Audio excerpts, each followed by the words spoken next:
Bonjour les amis, dans cette vidéo, nous allons adresser la notion du SSRP.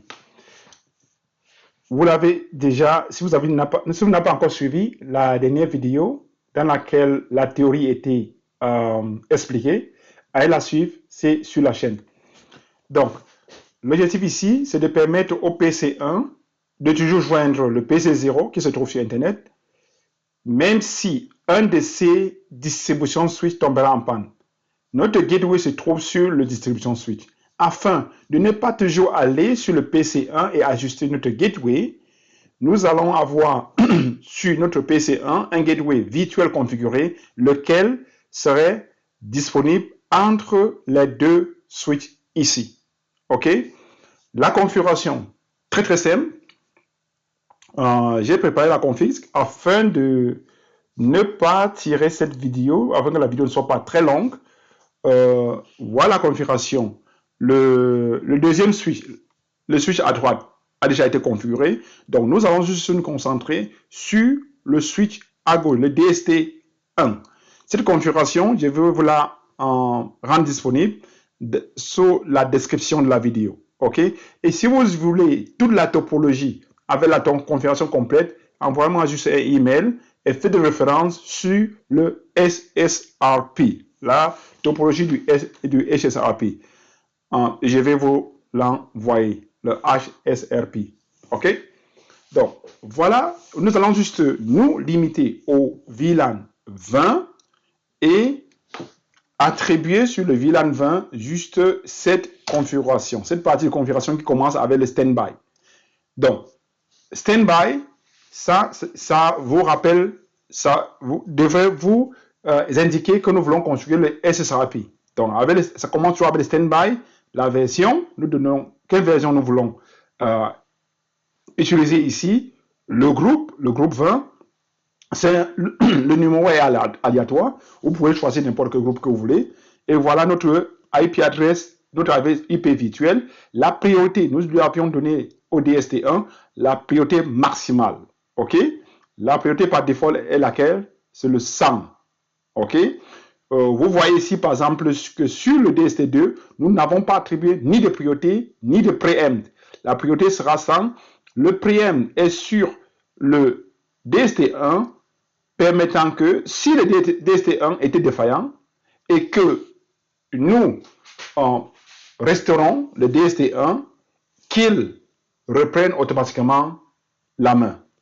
OK? C'est tout. Il n'y a rien de plus que cela. Alors, configurons rapidement ici do show run. Regardez bien que le DST1 n'est pas configuré. Donc, VLAN 20, ce n'est pas configuré.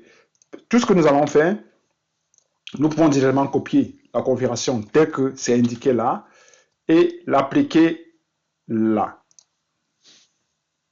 PEM. Do show standby brief. C'est pour regarder. Ici, vous voyez que c'est encore au listening mode. Il y a des étapes à parcourir.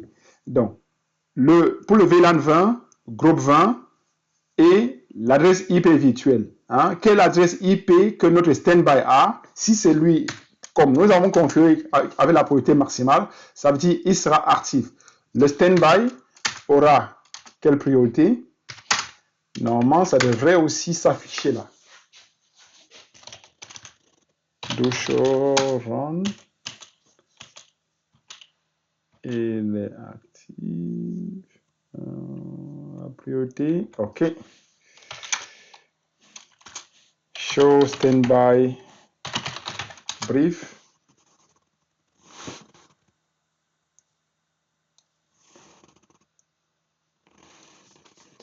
OK. Regardons sur le standby. Do show standby brief. Et ici sur le standby, il me dit que le switch qui est actif, c'est le 253. Et vous voyez là, c'est le 200, il a l'adresse IP 253. Donc, c'est lui là, le switch qui est actif. Lui, il est en standby. Lui, il est en state standby. Le DST2 est en state standby. Donc, tout semble être correct. Et voilà. Ça a juste pris un peu de temps. Vous voyez, les amis, Ici, le standby doit être affiché et c'est là. OK? Maintenant, allons de nouveau sur le packet tracer.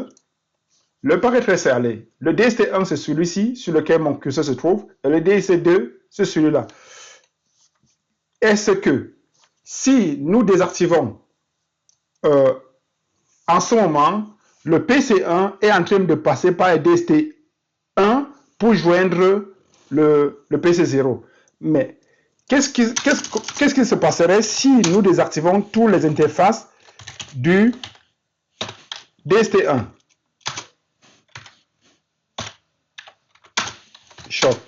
Est-ce que le PC1 serait-il encore en mesure de joindre le PC0? Point d'interrogation. Regardez là, les amis. Est-ce qu'il sera encore en mesure de joindre le PC0 malgré que son gateway, son soi-disant gateway a été désactivé? En temps normal, oui. OK? Remarquez qu'en production, ça ne prend pas aussi autant de temps. L'utilisateur ne se rend pas compte qu'il y a eu une défaillance réseautique, qu'il y a une anomalie. Ici, nous sommes dans un environnement de labo. Vous voyez là, c'est revenu, c'est là. Ça prend un peu du temps. OK? Donc, vous voyez que malgré que le module qui jouait la fonction de gateway est défaillant, le deuxième module qui était en stand-by a récupéré la main et transfère nos données sans problème vers le PC0. OK? Et c'est ça la notion de SSRP. L'utilisateur ne doit pas se rendre compte qu'il y a une défaillance réseautique. Posez les questions, les amis. Plus vous posez les questions, je peux aller en profondeur parce que sur cette notion, vous aurez des questionnaires que si vous n'avez pas compris le concept, le principe, vous ne serez pas en mesure de répondre. OK?